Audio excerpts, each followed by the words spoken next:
On May 15, 1999, Amanda Rodriguez looked like a princess in her silver sequined prom dress, crowned prom queen just hours before. The limo dropped her at her doorstep at 11:47 p.m. Security cameras show her walking toward her front door in Riverside, California. She never made it inside. What happened in those final 30 feet would remain a mystery for 22 years, until a DNA breakthrough revealed her killer had been hiding in plain sight, someone the entire community had trusted with their children's lives. The Riverside High School class of 1999 was supposed to graduate in 3 weeks when their prom queen disappeared without a trace. Amanda Rodriguez had everything going for her: a 4.2 GPA, acceptance to UCLA with a partial scholarship, and the kind of radiant smile that made her impossible to ignore. At 18, she stood 5 feet 6 inches tall with long dark hair that caught the light when she laughed, which was often. Her friends described her as the girl who remembered everyone's birthday, who tutored struggling classmates without being asked, and who could make even the shyest freshman feel welcome at lunch. The Royal Oak Country Club had never hosted a more magical prom night. The theme was Enchanted Evening, and the ballroom sparkled with thousands of fairy lights strung between white silk drapes. Amanda arrived in a silver sequined gown that her mother Maria had saved for 6 months to afford, accompanied by her boyfriend Jake Morrison, the quarterback who'd been planning to propose after graduation. The professional photographer captured dozens of images that would later become evidence. Amanda laughing during the slow dances, adjusting Jake's boutonniere, holding her crown with both hands as if she couldn't believe it was real. But it was the last photograph that would haunt investigators for decades. Taken at 11:15 p.m. by her best friend Chelsea Davis using a disposable camera, it shows Amanda standing beside the white stretch limousine, her silver dress shimmering under the parking lot lights. Her expression appears thoughtful, almost melancholy, as if she sensed something that no one else could see. Chelsea would later tell detectives that Amanda had seemed distracted during the final hour of the dance, checking her phone repeatedly and glancing toward the exit with an expression that didn't match the celebration around her. The limousine ride home should have been the perfect ending to Amanda's fairy tale evening. The driver, Robert Bob Martinez, had been transporting prom couples for Golden Gate limousine services for 8 years without incident. His route log, submitted to police the following day, documented every stop with meticulous precision. He dropped off 2 other couples before reaching the Rodriguez family's ranch-style home on Magnolia Street at exactly 11:47 p.m., just 3 minutes before Amanda's midnight curfew. Maria Rodriguez was waiting in the living room when she heard the limousine's engine idling outside. She'd spent the evening organizing Amanda's graduation party invitations and watching the clock, knowing her daughter's punctuality meant she'd walk through the front door within moments. The living room windows faced the street, giving Maria a clear view of the white limousine's headlights, illuminating their small front yard. She saw the passenger door open, saw Amanda's silver dress catch the light as she stepped onto the sidewalk, and watched her daughter wave goodbye to the driver before the limousine pulled away into the night. What Maria didn't see was Amanda reaching the front door. When the house remained quiet at midnight, she assumed Amanda was removing her makeup or hanging up her dress with the careful attention she gave to special occasions. By 12:15 a.m., concern replaced patience. Maria knocked on Amanda's bedroom door, receiving no response. The room was empty, bed unturned, prom dress nowhere to be found. A frantic search of the house revealed that Amanda had never come inside. The Riverside Police Department received Maria Rodriguez's call at 12:43 a.m., her voice barely controlled as she explained that her daughter had vanished between the limousine and the front door. Officer James Patterson, who'd been working late-night patrols for 6 years, arrived within 8 minutes to find Maria standing on her front lawn in her bathrobe, pointing at the exact spot where she'd last seen Amanda walking toward the house. The initial search of the Rodriguez property revealed details that would puzzle investigators for years. Amanda's silver high-heeled shoes were discovered on the front walkway, placed side by side with the kind of precision that suggested they'd been carefully arranged rather than hastily discarded. Her small beaded purse lay open beside the shoes, its contents scattered across the concrete: lipstick, breath mints, the corsage Jake had given her, and her house key, just inches from the front door lock. But Amanda herself had vanished completely, leaving behind only her shoes, her purse, and questions that would consume the next 2 decades. The front door remained locked from the inside, the deadbolt engaged exactly as Maria had left it when she'd settled in to wait for her daughter's return. Windows showed no signs of disturbance, the security system remained armed, and the motion sensor lights that should have activated if anyone approached the backyard remained off throughout the night. Detective Ray Sullivan, a 15-year veteran of the Riverside Police Department, took over the case the following morning when Amanda's disappearance was officially classified as a potential abduction. Sullivan had worked dozens of missing person cases, most of which resolved within 48 hours when teenagers returned from unauthorized adventures or romantic escapades. But the physical evidence at the Rodriguez house suggested something far more sinister than teenage rebellion. The crime scene photographs that Sullivan ordered documented every detail of the front yard and walkway. The placement of Amanda's shoes showed no signs of struggle, no scuff marks or displaced gravel that would indicate she'd been forcibly removed from them. The scattered contents of her purse appeared deliberate, as if someone had been searching for something specific or attempting to create a particular impression for investigators. Most puzzling were the tire tracks discovered in the soft soil beside the Rodriguez driveway. The impressions were fresh, consistent with a vehicle that had been parked there recently, but they didn't match the limousine's tires or any vehicle belonging to the family. Sullivan ordered plaster casts of the tracks, hoping they might lead to Amanda's abductor, not knowing they would remain unmatched in police databases for the next 22 years. Jake Morrison became the investigation's first suspect, subjected to hours of questioning about his relationship with Amanda and his activities after the limousine dropped him off at his own house at 11:32 p.m. His alibi was solid. His parents confirmed he'd arrived home on schedule, and phone records showed he'd called Amanda's house at 12:05 a.m. to make sure she'd gotten home safely. The call had gone unanswered because Maria was already searching the house, but Jake's concerns seemed genuine rather than calculated. The investigation expanded beyond Riverside as detectives considered the possibility that Amanda had been abducted by someone from outside the community. Sullivan coordinated with neighboring police departments, checking for similar cases or suspicious activities reported on the night of May 15th. The California Highway Patrol issued a statewide BOLO alert, and Amanda's photograph appeared on local television news programs throughout Southern California. But as days turned into weeks without credible leads, the investigation began to focus inward, examining the possibility that Amanda's abductor was someone she knew, someone who'd been at the prom or had knowledge of her schedule en route home. Sullivan compiled lists of everyone who'd attended the dance, every parent who'd helped with decorations,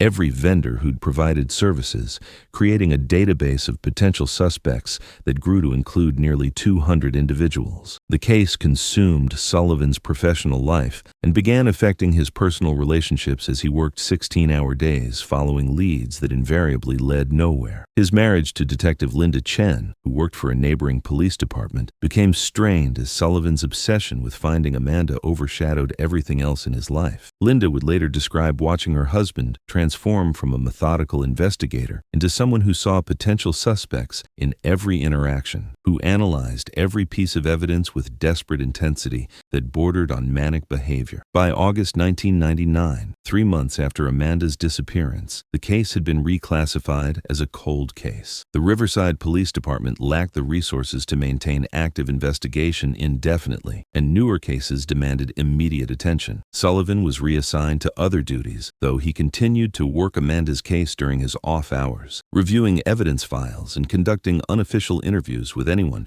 who might have overlooked details during the initial investigation. Amanda Rodriguez's bedroom remained exactly as she'd left it on the night of May 15th, preserved by her mother as a shrine to interrupted dreams. Maria had quit her job at the bank to devote her time to searching for Amanda, spending her savings on private investigators and psychics who promised answers, but delivered only expensive disappointment. The graduation ceremony that should have celebrated Amanda's achievements became a memorial service where her empty chair sat decorated with the flowers she would have carried as valedictorian. The media attention that initially focused on Amanda's case gradually shifted to newer stories, though every year on the anniversary of her disappearance, local television stations would broadcast updates that revealed no progress in the investigation. Maria Rodriguez became a familiar figure at these press conferences, her appearance aging visibly from year to year as hope transformed into grim determination to find answers before her own death. The breakthrough that would finally solve Amanda Rodriguez's case came not through traditional detective work, but through advances in forensic science that didn't exist in 1999. In March 2012, 2021, Detective Sarah Kim, who had joined the Riverside Police Department's cold case unit 2 years earlier, decided to re-examine physical evidence from Amanda's disappearance using genetic genealogy techniques that had revolutionized criminal investigations. The beaded purse that had been found scattered on the Rodriguez walkway contained trace DNA evidence that 1999 technology couldn't analyze effectively. 22 years later, enhanced extraction techniques could isolate genetic material from increasingly small samples, potentially identifying Amanda's abductor through familial DNA connections even if he'd never been arrested or provided samples to law enforcement databases. Detective Kim submitted the evidence to a specialized laboratory in Virginia that worked exclusively on cold cases, understanding that the DNA analysis might represent the last opportunity to solve Amanda's disappearance before the evidence degraded beyond recovery. The process required 4 months of careful analysis, during which Kim continued investigating other aspects of the case, reviewing witness statements and examining crime scene photographs with fresh eyes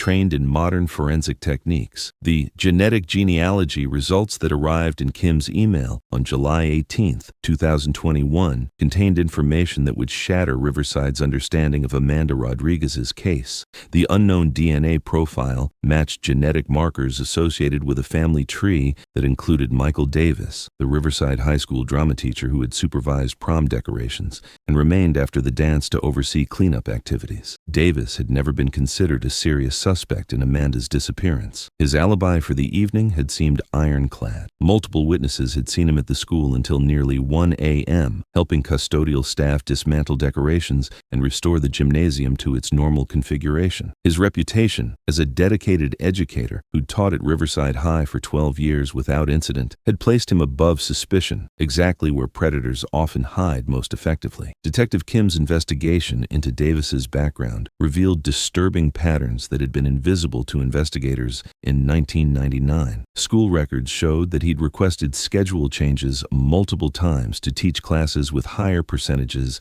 of female students. His computer, seized during a search warrant execution in August 2021, contained dozens of photographs of female students taken during school events, images that individually appeared innocent but collectively suggested an inappropriate level of interest in teenage girls. The interrogation of Michael Davis took place on September 3, 2021, in the same conference room where Detective Sullivan had questioned dozens of suspects 22 years earlier. Davis, now 54 years old and showing the effects of stress that had accumulated since DNA evidence linked him to Amanda's case, initially maintained his innocence with the calm authority that had made him a respected teacher for over 2 decades. But as Kim presented the genetic evidence, Davis's composure began to crack. His breathing became shallow, his hands trembled slightly, and his responses grew increasingly defensive rather than explanatory. The teacher, who had once commanded classroom attention with confident presentations, found himself stammering explanations that made no logical sense. The confession that followed was fragmented and emotional, punctuated by long silences, during which Davis seemed to be wrestling with secrets he'd carried for 22 years. He admitted to following Amanda from the school parking lot after the prom ended, using his knowledge of her address to intercept her between the limousine and her front door. His initial intention, he claimed, had been to talk with her about something that had been troubling him, though he couldn't articulate what that conversation was supposed to accomplish. According to Davis's statement, the encounter had escalated when Amanda refused to accompany him to a secondary location where they could talk privately. The physical struggle that followed had been brief but fatal, ending when Amanda struck her head against the concrete walkway with enough force to cause immediate unconsciousness. Davis claimed he'd attempted to revive her, but her injuries were too severe, leaving him with a body to dispose of and a crime scene to stage. The careful placement of Amanda's shoes and the scattered contents of her purse had been Davis's attempt to create the impression that she'd been abducted by a stranger rather than killed by someone she knew. His familiarity with crime scene investigation, acquired through his interest in forensic science that he'd incorporated into his drama class curriculum, had enabled him to manipulate evidence in ways that confused investigators for over 2 decades. Davis's confession included details about the location where he'd disposed of Amanda's body, a remote area in the San Bernardino National Forest, approximately 90 miles from Riverside. The recovery operation operation that followed required specialized equipment and forensic experts trained in excavating human remains from wilderness locations where 22 years of weather and wildlife activity had scattered the evidence. On October 15, 2021, the skeletal remains that were recovered from the location Davis had described were positively identified as Amanda Rodriguez through dental records and DNA analysis. The silver sequined prom dress,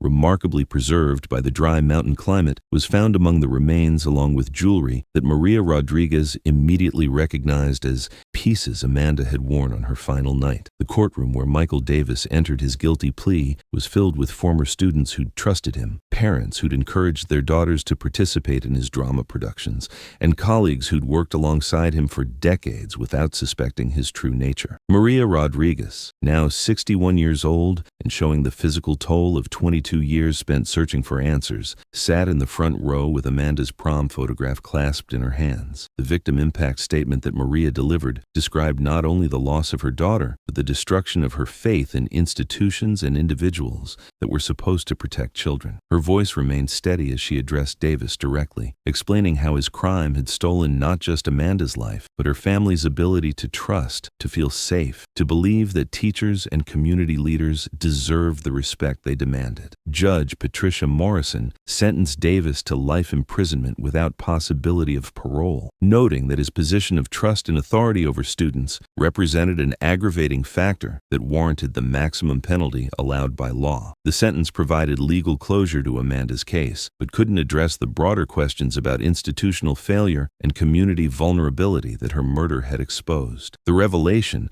that Amanda Rodriguez's killer had continued teaching high school students for 6 years after her murder, supervising school dances and chaperoning field trips while knowing exactly what he'd done to the prom queen of 1999, created a trauma that extended far beyond her immediate family. Hundreds of former students questioned their memories of interactions with Davis, wondering what signs they might have missed and whether other students had been victimized during his career. The investigation into Davis's activities during the 22 years between Amanda's murder and his arrest revealed a pattern of inappropriate behavior that had been rationalized, overlooked, or actively concealed by school administrators who prioritized the institution's reputation over student safety. Multiple female students reported uncomfortable interactions with Davis that had been dismissed as misunderstandings or personality conflicts rather than warning signs of predatory behavior. The civil lawsuit that Maria Rodriguez filed against the Riverside Unified School District resulted in a settlement that acknowledged systematic failures in supervision and reporting that had enabled Davis to continue his career despite red flags that should have triggered investigation. The monetary compensation could never restore Amanda's life or repair the damage to her family, but it funded safety improvements and training programs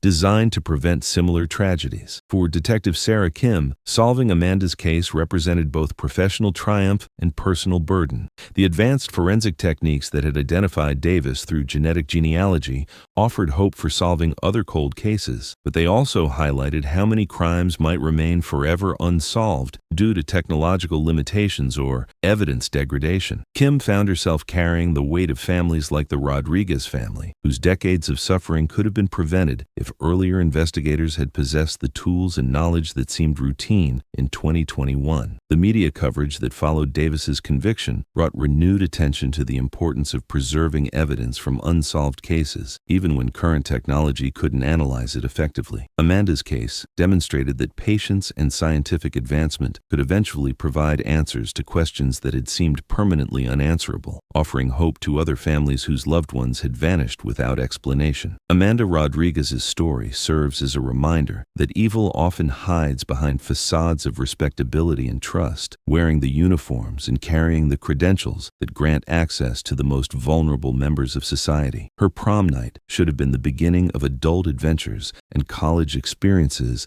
that would have shaped her into the teacher, mother, or leader she was meant to become. Instead, it became the end of dreams that will never be realized. finalized and the beginning of questions that took 22 years to answer. The silver, sequined dress that Amanda wore to her final dance now rests in an evidence storage facility, a tangible reminder of interrupted possibilities and the persistence required to seek justice even when it seems impossible to achieve. Her case solved, her killer imprisoned, her family finally able to lay her to rest in a grave marked with her name, rather than questions that had no answers. If you've been following cases like Amanda's, remember that justice delayed is not always justice denied, and that families like the Rodriguez family never stop hoping for the truth, no matter how many years pass or how cold the trail becomes. Subscribe to stay informed about other cases where time, technology, and determination have finally provided answers to families who refuse to stop believing that someone, somewhere, was still looking for the truth. The prom night vanishing of Amanda Rodriguez reminds us that some mysteries require decades to solve, but they're never truly cold,